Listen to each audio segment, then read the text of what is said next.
begin the webinar. And yeah, hello everyone. So my name is Jill and I'm pleased to be your host for the North Saskatchewan Watershed Alliance's second webinar of 2026.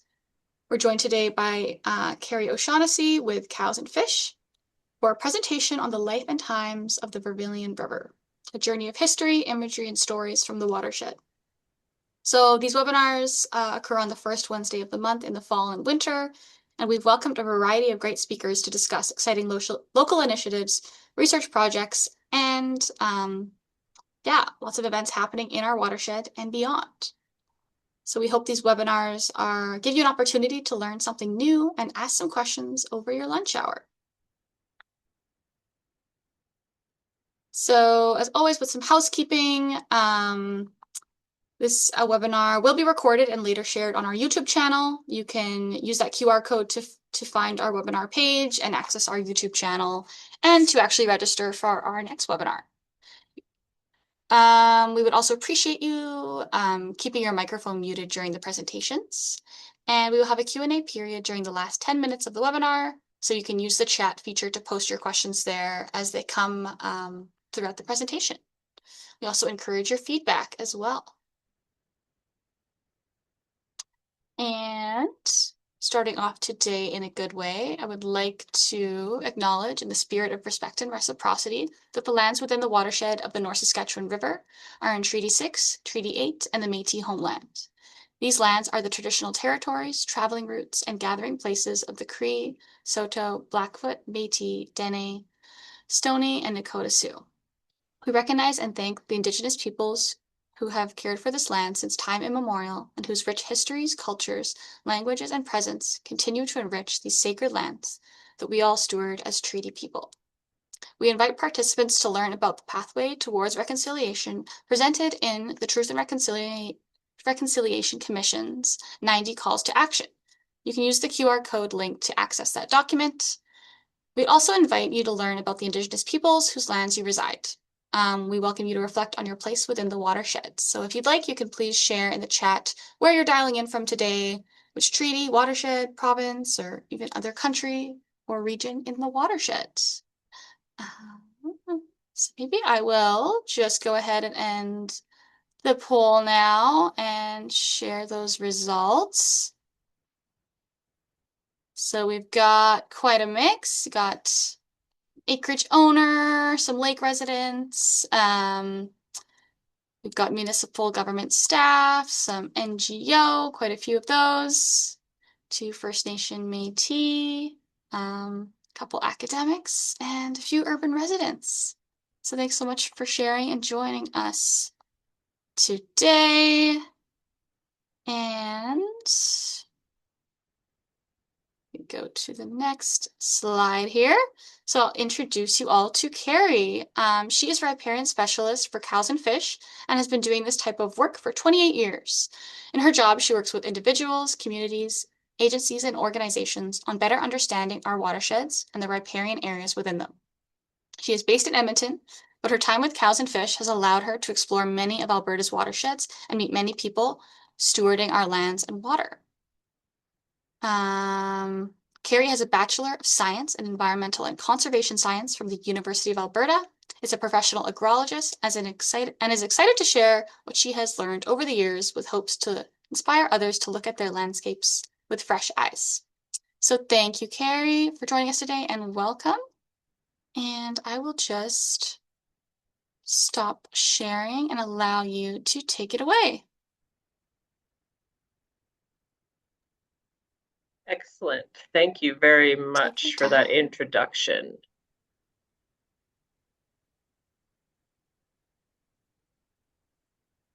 Now, of course, things have moved around on us.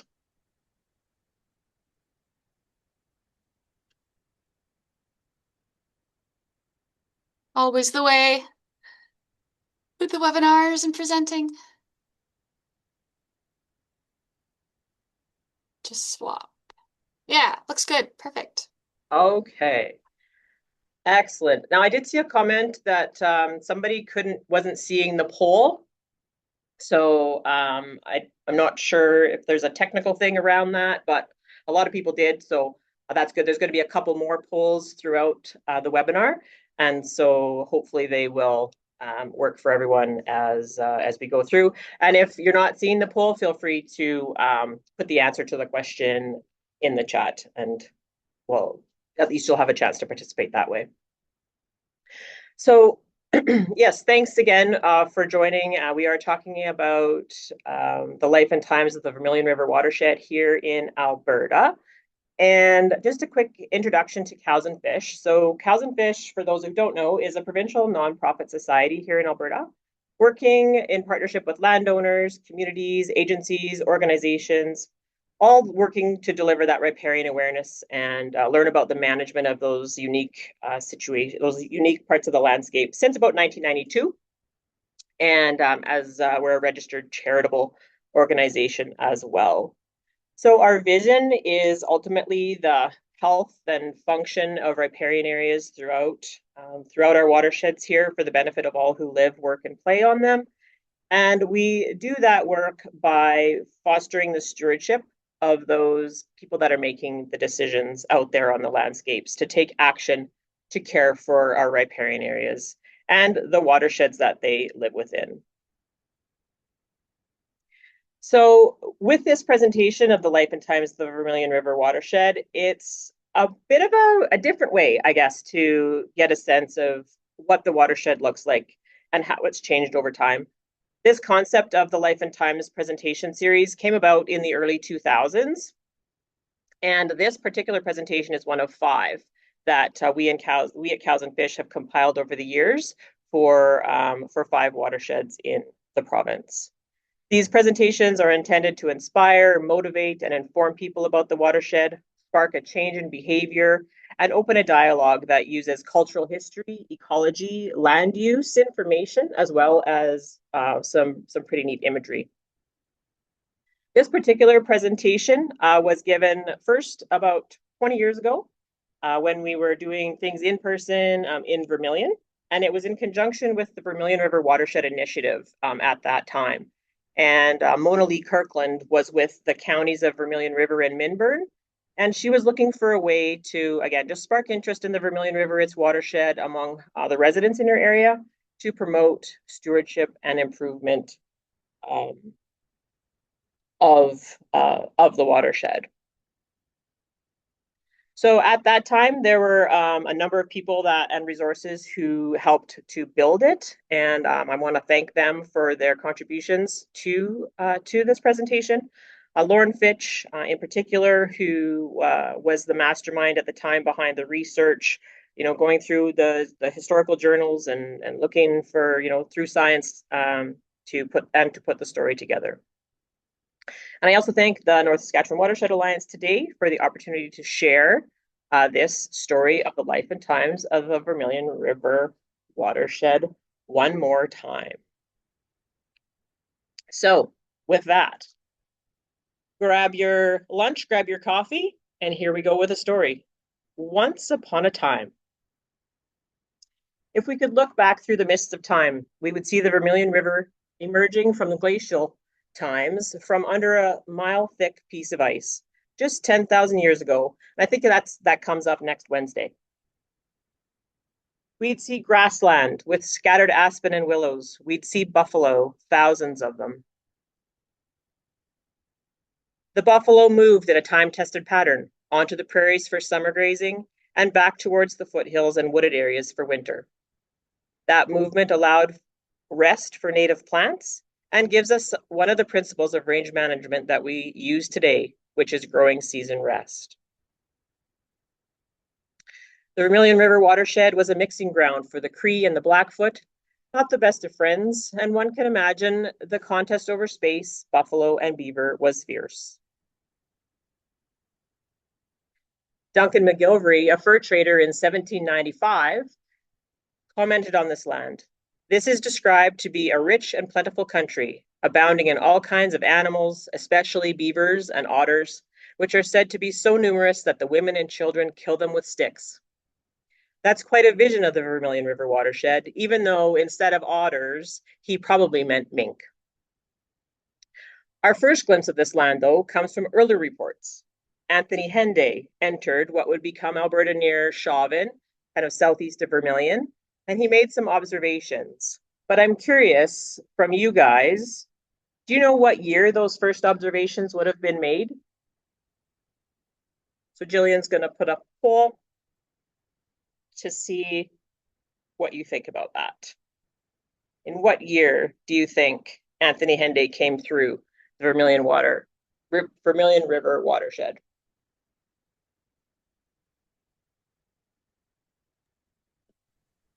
Okay, results are trickling in.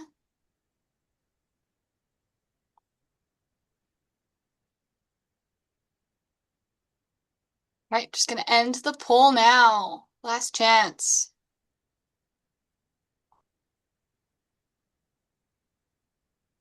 All the range. Wonderful. Let me just see how my slide will advance.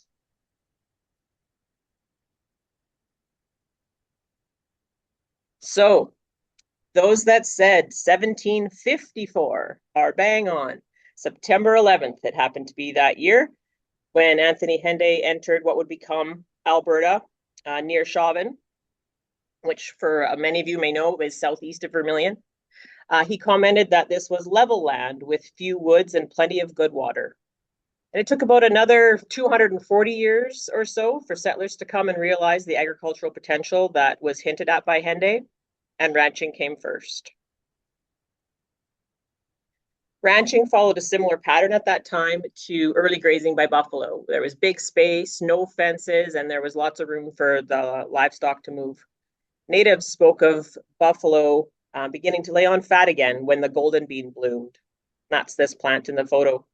Ranchers have taken its bloom as a sign of range readiness, but it actually is a bit too early to graze the native range when they're actually blooming. Better to start on tame pasture and save the native grasses for later. So with the coming of the railroad in 1905 through the Vermilion River watershed came settlers, and that started the homestead in the Vermilion River watershed area. The stories of early ranchers and settlers all include references to prairie wool, how it was high enough to hay, how it wore out the toes of your shoes, and how when it was dry was susceptible to every spark, igniting the prairie. Settlers set to work to break, cultivate, and begin to crop and create hay production. Now, although most of it has been lost, this photograph here is of rough fescue. It's a grass that formed that rich grassland and the fertile soils that were being cultivated and still are today. And rough fescue has been honored for its contribution to Alberta by being named the provincial grass species for Alberta. So the Vermilion River watershed lies actually in two of Alberta's natural regions, mostly in or just near the mouth of the Vermilion River. There's a bit of a finger of the boreal forest, and this is the dry mixed wood portion where conifers are the tip-off. There's just a bit of that in the Vermilion. Most of it and the remainder of the watershed is in the parkland and central parkland natural region, characterized by clumps of aspen and willow in the grassland. So the Vermilion River, as many of you may know, is a small tributary to the North Saskatchewan River. There are 8 municipal districts or counties in the watershed, about 25 towns, hamlets, or subdivisions. And the earliest settlement was by the Hudson's Bay Company, who built Vermilion Post in 1802 at the confluence of the Vermilion River and the North Saskatchewan. So the watershed is there's about 190 kilometers kind of from as the crow flies from headwater to confluence, but it actually takes the river about 410 kilometers or 2 times the crow's flight to get to the confluence at Lee Park. The watershed is about 1.9 million acres in size, and the name Vermilion comes from iron-rich reddish clay beds found in the vicinity of the Vermilion Lakes. According to the 2012 Pomeroy and his colleagues' report, the dominant land cover, covering 80% of the basin area, is in annual or perennial cropland, while native grassland, wetland, and deciduous or coniferous forest occupy the rest of the basin. When this presentation was first developed, sort of in that early 2005 timeframe, about half of the watershed was cropped. And the watershed has the highest percentage of cultivated cropland in the North Saskatchewan larger drainage basin. And that probably reflects the good soil development under that rough fescue that occurred over early times. Just under half of the watershed is in that grassland and forage crop. This is, again, 2005. About less than 1% is covered by water, either wetlands or creeks. And about less than 1% of the watershed is forested. And some of those forests remain in, some of these more steep valleys and things like that on some of the side tributaries. Urban development like Vegreville, Two Hills, Vermilion, the hamlet of Poe, they represent another 1% or so that it would be urban, and amongst some other general categories. Vegreville, now so closely associated with the Ukrainian settlement, was named after Father Valentin Vegreville, a Roman Catholic missionary in Western Canada. And that original settlement was in about 1900, and it was of French derivation, bringing people from Quebec at that time, and France and Belgium, and even the eastern United States. And in those early years, anything east of Vegreville was empty, except for Métis and ranchers. So not a lot of other urban development. So the Vermilion River doesn't flow from snow-capped mountains. It begins as a series of tiny drainage networks, kind of over there south of Holden. The water that feeds into the Vermilion is from snowmelt and rainfall. And if that precipitation isn't captured and stored as shallow groundwater, the river can cease to flow sometimes later in the summer.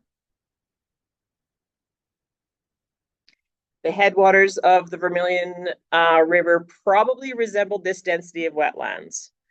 Peter Fiddler, traveling through this region on his way back from an excursion, he'd gone down to southwestern Alberta and came back in March of 1793. He wrote in his journal, he passed a great number of very small lakes, or rather ponds, and these wetlands ultimately are that storage mechanism for that precipitation.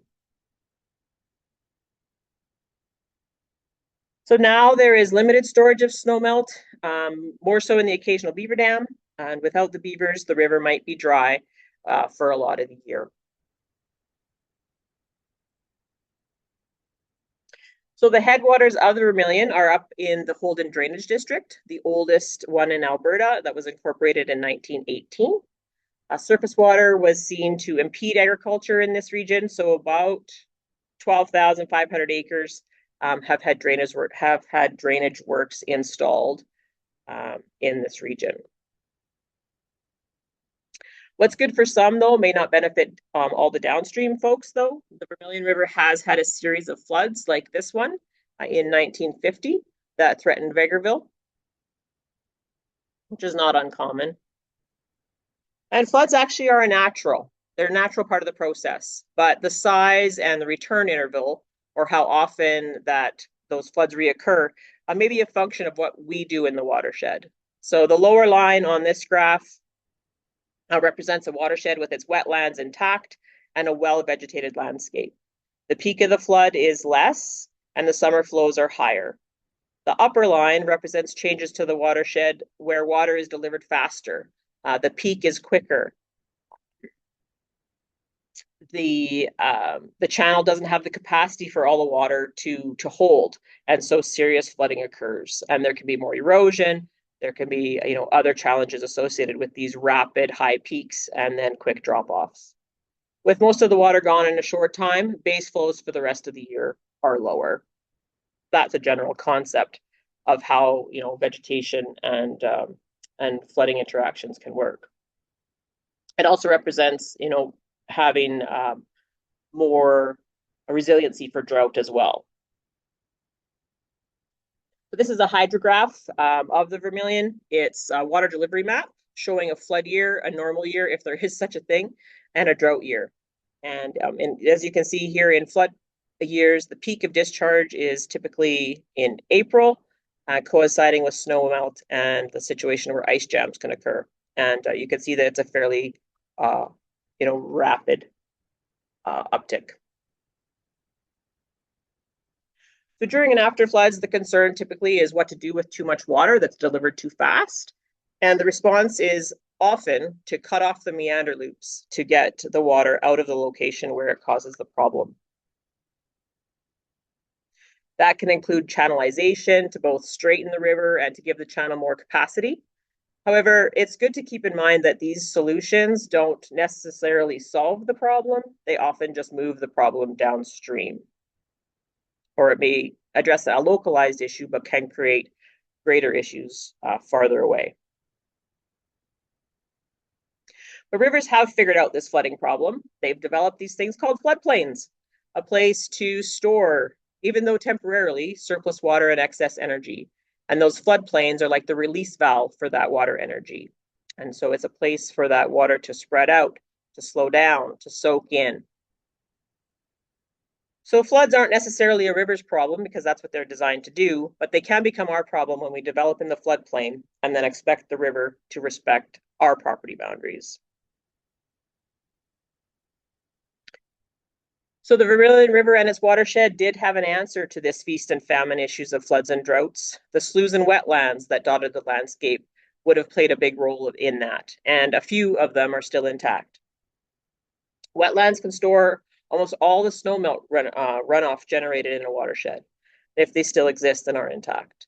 And that storage and slow release also ensures there will be more water later in the year. There have been many changes in the Vermilion River watershed since Peter Fiddler commented on the amount of wetlands he saw. So localized groundwater feeding, helping keep streams running more perennial.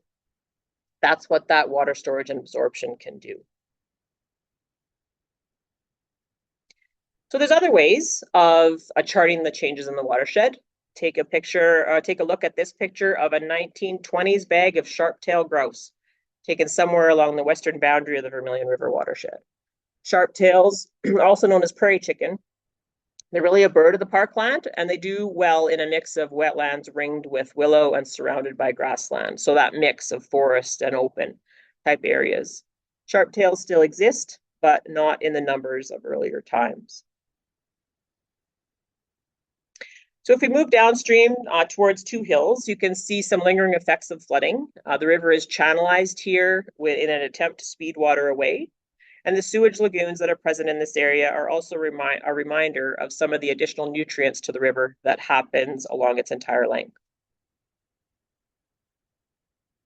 In the vicinity of Two Hills, though, there is a marvel, a treasure, a series of small lakes and wetlands known as Ben's Lake, Watt Lake, and the string of Vermilion Lakes.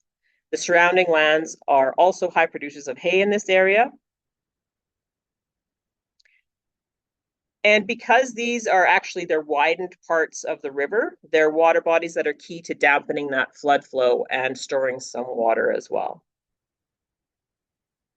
So spring is on the horizon.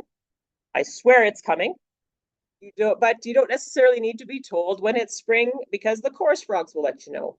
And so often, those springtime walks, you'll hear just that chorus of croaks. And if we're not hearing that and frogs disappear, it may be a distant early warning signal that something could be very wrong in the watershed and something that could actually affect us humans since amphibians are quite sensitive to changes.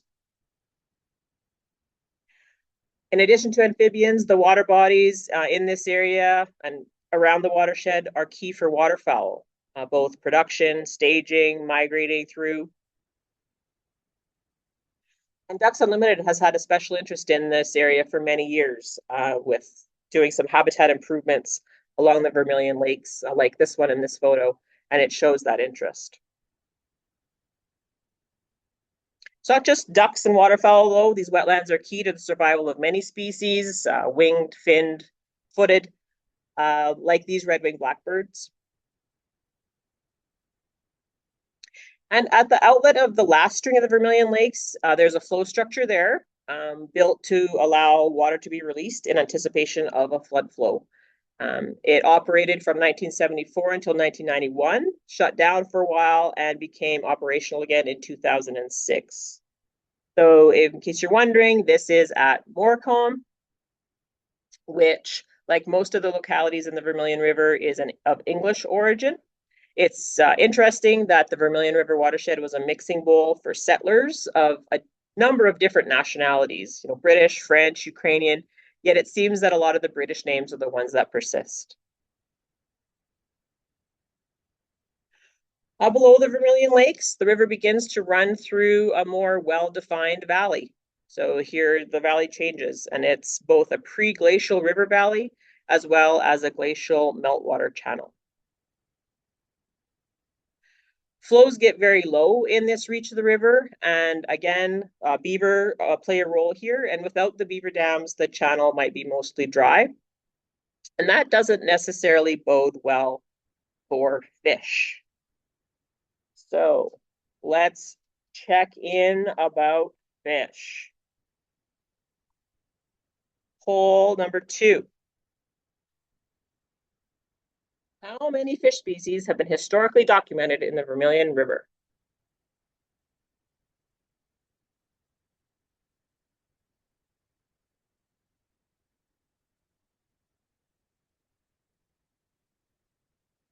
These could be ones that used to be found, are still found, have never been found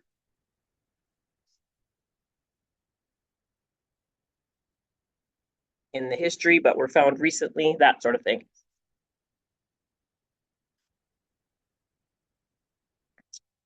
So running the gamut, 4, 7, 9, 10, and 12. Perfect. Well, there happened to be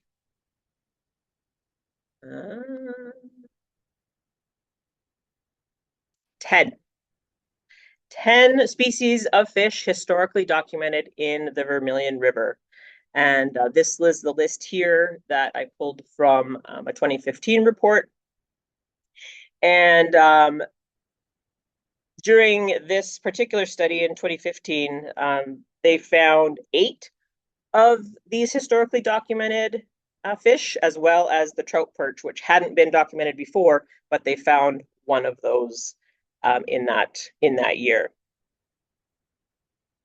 So northern pike are present, and they exist typically up to Vegreville, probably overwintering in beaver dams.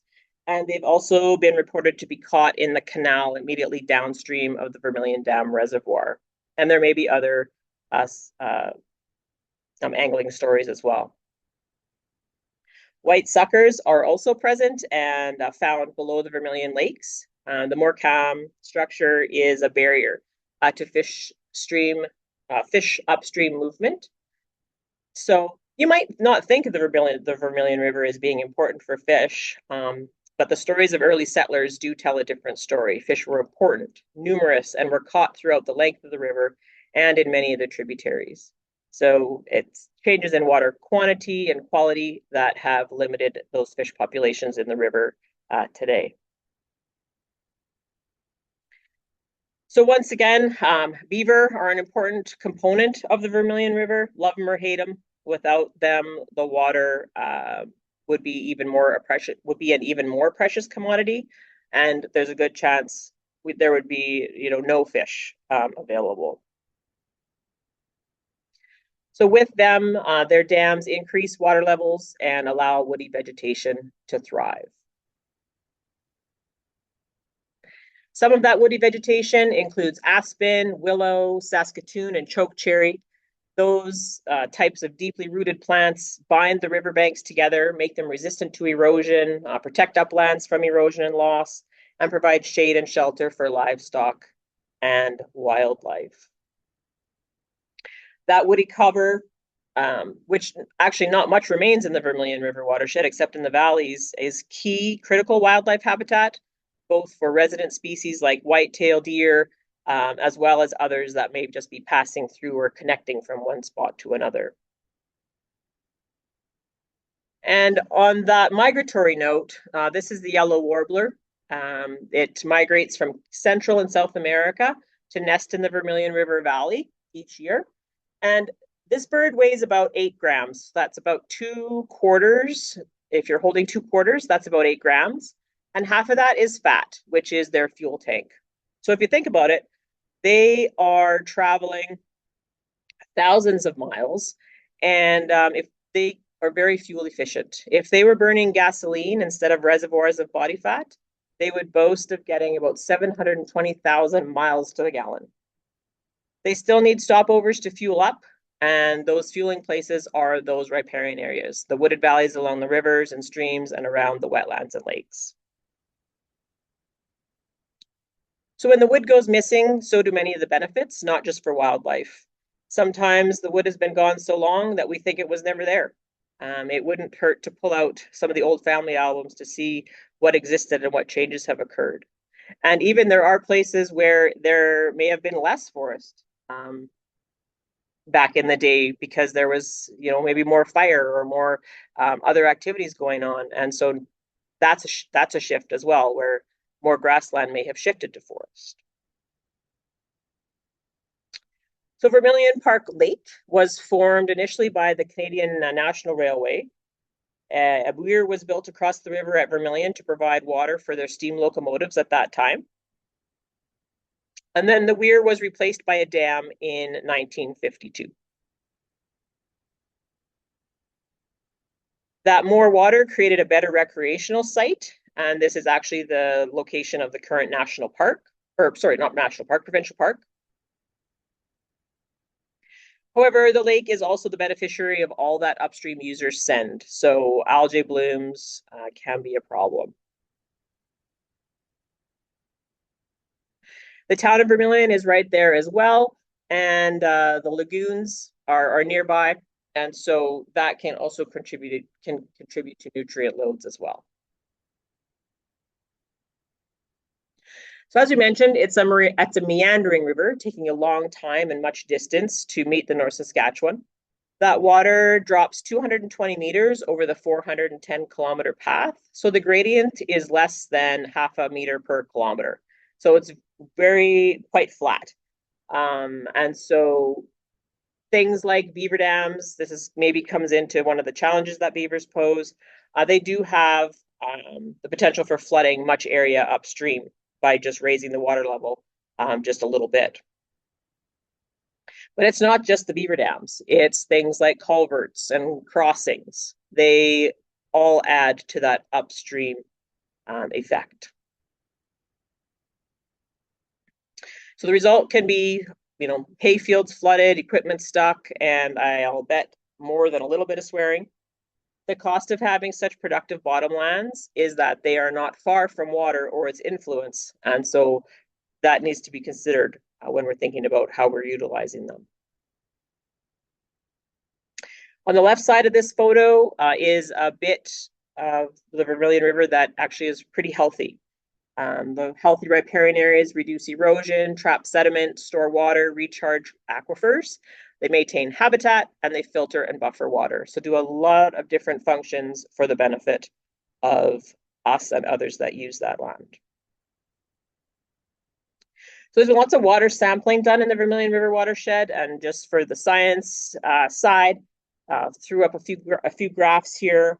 They do show that there are issues with nutrients, pesticides, and bacteria, and a lot of the locations are sort of into that meso and eutrophic statuses in terms of nutrient loading. Some of those issues come from runoff. So every sediment particle is an opportunity for a nutrient, a contaminant, or a pathogen to attach itself to that sediment particle and then be moved downstream.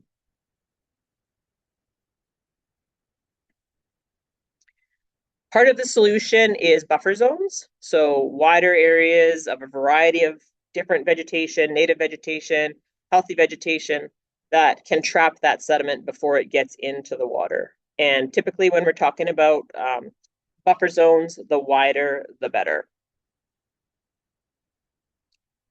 The faster the water gets to the river, the less opportunity to allow vegetation to filter out that sediment and then buffer us from those contaminants.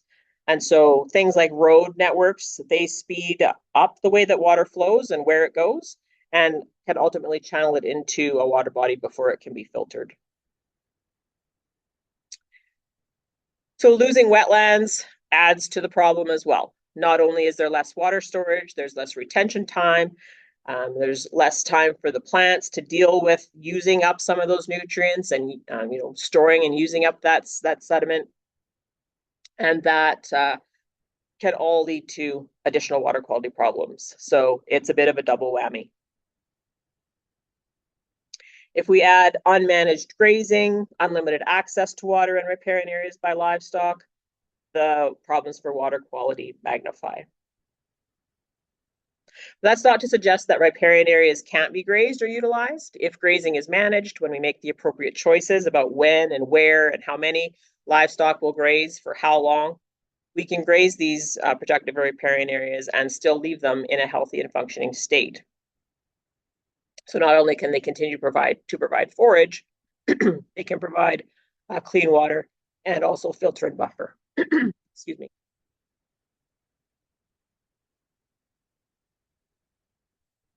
So some people along the Vermilion River have already made some important changes. This is an example of an offsite water development with a fenced dugout towards kind of the top middle there. It provides better water quality for livestock and reduces maintenance costs on the dugout, having that offsite watering system. Off-stream water can be developed in a number of ways. Here in this picture, they're using a solar-powered pump. And 8 out of 10 cattle on average prefer to drink out of a trough. And so this becomes not only a way to deal with the water quality, but also get better pasture distribution and healthier livestock. So with more of the awareness of the Vermilion River watershed, as more people think and understand the issues, as well as some issues on the left can be on the left, or solutions like on the right, water quality would improve from this point. So it might take more demonstration sites to show the potential of riparian areas if they're managed thoughtfully, but these actions are being done in not only related to livestock, but in terms of restoration plantings and trying to get more vegetation growing and that sort of thing. So we can't necessarily return to the landscape that Peter Fiddler saw 300 plus years ago, but there is still some areas that sort of scene remains. This is the 1940 shot of Lee Park Bridge at the mouth of the Vermilion. And it might not look much different today other than a rodeo ground nearby. But it does indicate that there are pieces of the puzzle still intact, and the watershed does have potential for improvement. What it comes down to when we're thinking about everybody living, working in the watershed is, what are the choices? What is the desired look for the watershed in the future? Is the vision something like this, where you'll end up where there will be much of the function and potential lost in the watershed? Or is the vision something like this, where there are key pieces that can be built on, that can create a watershed that can be healthy, sustainable, and that will persist into the future? So here are some folks with one house, and they can't decide which way to go. And the people of the Vermilion River watershed, they live in one watershed, and they share a similar dilemma. So back in 2000, there was a stakeholder committee report done that sort of summarized some of the major issues faced in the watershed into these three. In the headwaters, there is a desire for more drainage. In the middle portion, there is a concern about increased flooding. In the lower reaches, people are concerned about the lack of water. Those are three very different experiences and three very different visions. So that can be a challenge for folks living literally on the same piece of area. So there may be some rough spots ahead to align with those differing views, but there are groups like the Vermilion River Watershed Alliance, the North Saskatchewan Watershed Alliance, many of the other stewardship groups, some of the other stakeholder groups that are all working together to align those differing views so that we can have a functioning, healthy landscape. So, everything can, a lot of the things can be enjoyed. So thinking about, as I said, working together with all the different organizations that have a similar, goal in mind to have a healthy watershed that can support all the different visions. Might be, just a couple of producers in one area getting together and, talking about their area. Might be some of the larger stakeholder groups, might be the watershed-based groups. But it seems like a big task, but definitely it's the sense of community that is going to achieve these goals. And it is ultimately what formed Alberta. So continuing to work cooperatively, because we can't necessarily manage everything individually.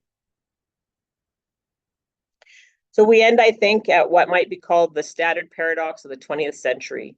Our tools are better than we are and grow faster than we do. They suffice to crack the atom, to command the tides, but they do not suffice for the oldest task in human history, to live on a piece of land without spoiling it. That's from Aldo Leopold in 1938. And so again, that sense of community is going to be a critical tool that helps us move forward. So it's a monumental task, but the Vermilion River deserves it. And if you're from this watershed, I wish you luck with that. And if you're from other watersheds, I hope you too will take some of these ideas in mind. So, as I mentioned, this presentation is within a series of 5. And these are the other Life and Times presentations that have been put together and created. So these are available, and if people have interest in them, please reach out. I do want to thank North Saskatchewan Watershed Alliance again for the opportunity to present, as well as our Cows and Fish members and supporters. As I said, we are not for profit, and these are our primary members and supporters that help us do this type of work. So thank you very much. If you want to get a hold of us, there's our contact information. I am Kerri O'Shaughnessy, and we have a second staff person here at Edmonton as well. I'm Alexandra Harland. So feel free to reach out by phone or email or check us out on our website. So with that, that brings us to the end. All right, I put up those closing polls. So this is just to, Just yeah, in just case people see have what to you all run. learned. Yeah, and then we'll go into the Q&A.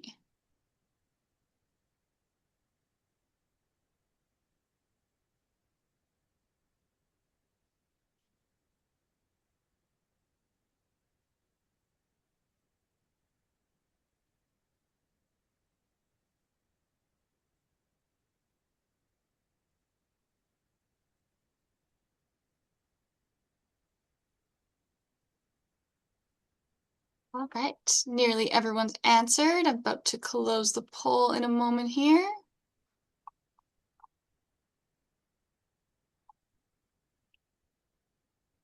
Yeah, thanks so much, Kerri. It's so exciting to learn a little bit more about a local area of our watershed.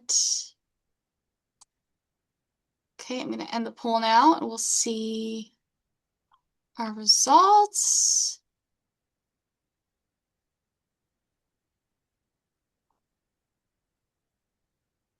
Okay, that's pretty great. 88% of people said they definitely learned a lot more about the Vermilion River. I did as well. Number 1 was history, which is exciting. Number 2, ecology. Number 3, land uses. And then, yeah, seeing the landscapes from the air. Lots of great photos. Wonderful. All right, well, I will stop sharing that now. And yeah, now we'll get into the Q&A. So we've got a few questions. The first was regarding water samples. They noted that from some of the data shown was from 2014. However, there's been lots of changes since then. From my end, I can note that we have one of the Sasquatch monitoring stations at the mouth of the Vermilion River where it flows into the North Saskatchewan River. It's a long-term monitoring station there, and grab samples are collected by Alberta government technicians throughout the summer months.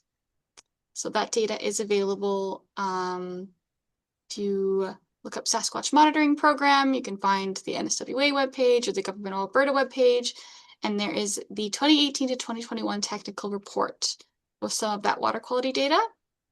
And then also there is the Vermilion River Watershed, the State of the Watershed report as well, which goes a little bit more into, yeah, how the Vermilion River is doing. And that's going to be updated soon. Did you have anything to add to that, Kerri, or just wanted to? Yeah, no, I do know that like what water quality sampling is happening, all the time. I chose that particular one just because it showed the range of sampling locations that had been done throughout the Vermilion River. And it's awesome that there is a long-term monitoring station on it because that's gonna tell a lot of things. You know, gives you longer term data for sure. And I do know that the state of the watershed of the Vermilion River is being updated, and so I also didn't necessarily want to pull from that one until it was ready to go. Yeah, yeah. So to give some context, the Vermilion River Watershed Alliance is looking to use the Freshwater Health Index to give a really holistic overview of the Vermilion River watershed's health. And yeah, Kerri came out to one of the engagement sessions that we had recently about that. We have another question from Mary Ellen. She says, given the recent and past drought conditions across Alberta, she's curious about whether the Vermilion River watershed has faced comparable water scarcity issues. I'm wondering if you came across any adaptation measures by individuals and community or on a watershed scale. Great question. So I can't speak. No, I think the drought issue has been throughout Alberta over the last few years. So I don't think the Vermilion is in necessarily, a better or worse position, except to say that because it doesn't have that same, glacial meltwater runoff situation, just the amount of water that that we, that the Vermilion gets is, I think, typically less. So the best thing that we've seen is people that have been putting buffers around their wetlands, creating ways that like for livestock owners that the livestock aren't going in there continuously, using those offstream watering systems, trying to restore some of the plants and revegetating some areas that maybe maybe serve better when they're wet. So those are probably like at the small scale, some things that people are doing at the community level. I think it's rallying the troops, basically, reminding people why these things are important, what are the best management practices that they can do, finding if there's policies that need to be integrated. Those are all parts of the tools in the toolbox. Definitely. Yeah, we're pretty big proponents as well for wetland conservation. Keep them while we have them instead of trying to restore them later. But it's interesting how you mentioned how the drainage really varies throughout the Vermilion watershed. Like it has a lot of slope and then a flat area and then it slopes again. So there's kind of this weird mixture of too much drainage and then you have flooding and And then not enough. not Yeah. enough. And yeah, Yeah, exactly. it's interesting. And wetlands can really help keep that water on the landscape. Absolutely. Um, okay, next question is from Michelle. She says, very interesting presentation. It was good to learn about some of the local history for this watershed. So talking about the influence of beavers in the watershed, I can't help but think of some of the policies and attitudes that have led to reductions in their populations, despite their importance. So I'm wondering if you know anything about the current beaver population in the area and how healthy it may be or not. Yeah, good question. Beaver populations are actually one of the sort of the wildlife that are not tracked in terms of numbers. So I don't actually know what we don't actually have a number of beavers in Alberta for that matter, let alone the Vermilion. So um, there's no number out there on that, except I could probably say like since their extirpation that would have been happening, during the fur trade times, they're not back to like any historical levels of at all. And definitely where there's good habitat for them, where there's water, where there's those woody plants, you are going to find more of them in those localized areas. Mm-hmm. Makes sense. Yeah, I think they can often be beavers can be really great for watershed function, but then also they don't always align with human land uses like roads and yeah, crop fields. So it can be a tricky one. But I know it's great that cows and fish is a really big proponent of you know, creating beaver coexistence options. Like Yeah, when we for went out and did that beaver coexistence device, yep. added that in.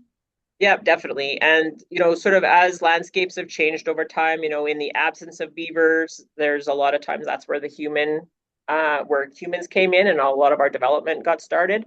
And so, where beaver weren't, we are. And now as beaver begin to, have to find their habitat and where they can be, Jillian's right. There can be some overlap that creates some conflict, but there are tools out there that are designed to sort of help mitigate some of those challenges and some of those risks that beavers pose while keeping them on the landscape. And that are some of those coexistence tools, recognizing that beaver aren't necessary. We're not going to be able to resolve that conflict everywhere, but there may be places that where we can.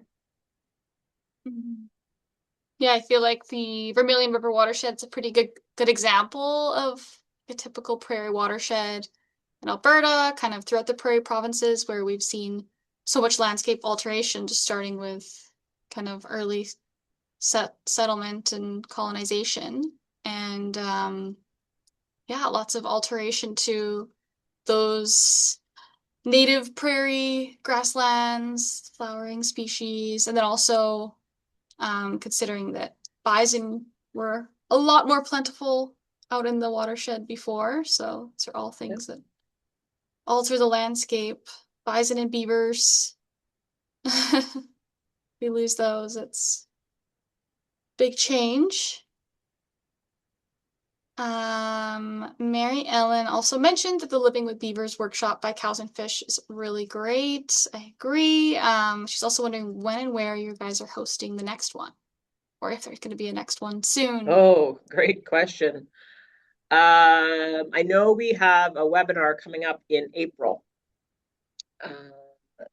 That is an evening webinar, and I can definitely share the information about that if back out to Jillian or to Mary Ellen, and they can share it with those that are registered here if they're interested. Sounds good. And otherwise, they can probably find it on the Cows and Fish website. Yeah, the website, YouTube Right over channel, there. there's definitely excerpts of it up on there too. Okay, awesome. Perfect. Well, thank you so much. Oh, and it looks like someone has thrown one in the chat. It looks like there's actually one tomorrow at 10 a.m., March 5th. So, That's not one I'm doing, so I okay. must have forgotten about that one. Yeah, Um, someone else. yes, actually, that's right.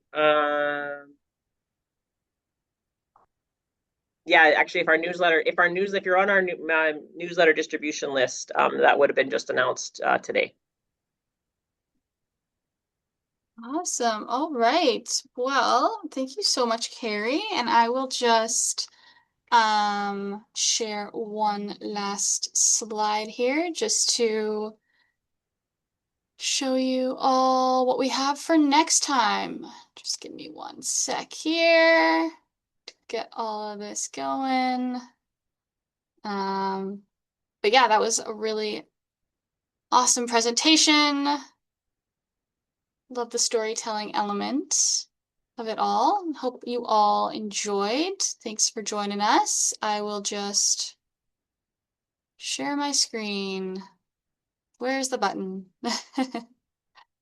Okay, perfect. So we've already had our first two webinars for the winter season.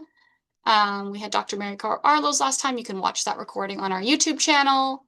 And then Kerri should be up shortly on our YouTube channel as well. So you can head over to this link here with our webinar page, links to our YouTube channel. You can find everything you need there. You can also subscribe to our monthly in-stream newsletter and become an NSWA member. If you have any questions about this webinar as well, you can just reach out to water@nswa.ab.ca and follow us on social media to, yeah, kind of learn about all the projects we have in store and other webinars and things going on and ways to get involved. So next time on Wednesday, April 8th, NSWA's own Watershed Innovation Director, Mary Ellen Shane, will discuss the NSRB, so the North Saskatchewan River Basin Roadmap. It's a collaborative project with WaterSmart that looks at how water availability may shift in the future and identifies management strategies that can help maintain water supplies for drinking water, healthy aquatic ecosystems, and a sustainable economy. So this was a multi-stakeholder collaborative project working with a variety of different groups that NSWA brought together to confront some pivotal questions about our watershed's water availability as water changes over time with climate change and other factors. So join us for that. We'll be looking at some interesting data and should be a good one. And yeah, thanks again, Kerri, for joining us. Thank you, everyone, for taking time out of your Wednesday and your lunch hour. And we hope to see you all next time.